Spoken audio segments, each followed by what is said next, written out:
सोचिए, अगर भगवान खुद कह दें कि तुम्हें करोड़ों जन्मों बाद ही मिलूंगा, तो आप निराश होंगे या खुशी से झूम उठेंगे। ऐसी ही एक घटना घटी जब नारद जी जंगल से गुजर रहे थे। एक बार नारद जी जंगल से जा रहे थे। वहां दो महात्मा भजन कर रहे थे, एक पीपल के वृक्ष के नीचे और दूसरा वट बरगद के वृक्ष के नीचे।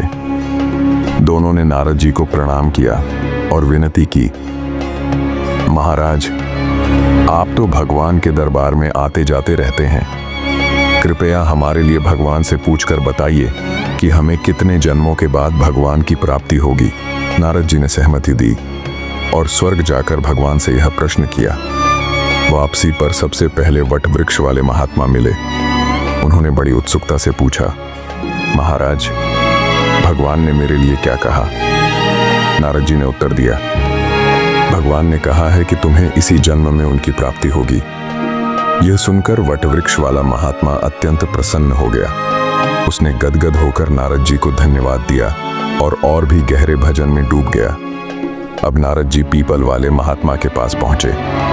उसने भी विनम्र भाव से वही प्रश्न किया। नारद जी बोले, भगवान ने कहा है कि जितने पीपल के वृक्ष पर पत्ते हैं, उतने जन्मों के बाद तुम्हें प्रभु की प्राप्ति होगी।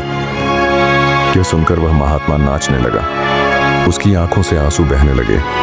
वह भाव विभोर होकर बोला, अरे भगवान मुझे जानते हैं, उन्होंने मेरा नाम लिया, मेरे भजन को सुना, यही मेरे लिए सबसे बड़ी कृपा है। अगर इतने जन्मों के बाद भी मिलेंगे तो धन्य हो गया मेरा जीवन। और वह आनंद में रोता गाता पुनः भजन में लीन हो गया। तभी उसी क्षण भगवान स्वयं प्रकट हो गए। नारद जी चकित होकर बोले, प्रभु, आपने तो कहा था कि इसे पीपल के पत्तों जितने जन्म लगेंगे, फिर अभी क्यों दर्शन दे दिए? भगवान मुस्कुराकर बोले, नारद, वास्तव में इसको इतने ही जन्म लगते, लेकिन जिस तन्मयता, प्रेम और विश्वास के साथ इसने अभी भजन किया, उतनी शक्ति तो हजारों जन्मों की साधना में आती। इसने उस तन्मयता को इसी क्षण धारण कर लिया, इसलिए मैं अभी प्रकट हो गया। इस कथा का संदेश है कि भगवान को पाने में समय नहीं, भाव और तन्मयता लगती है।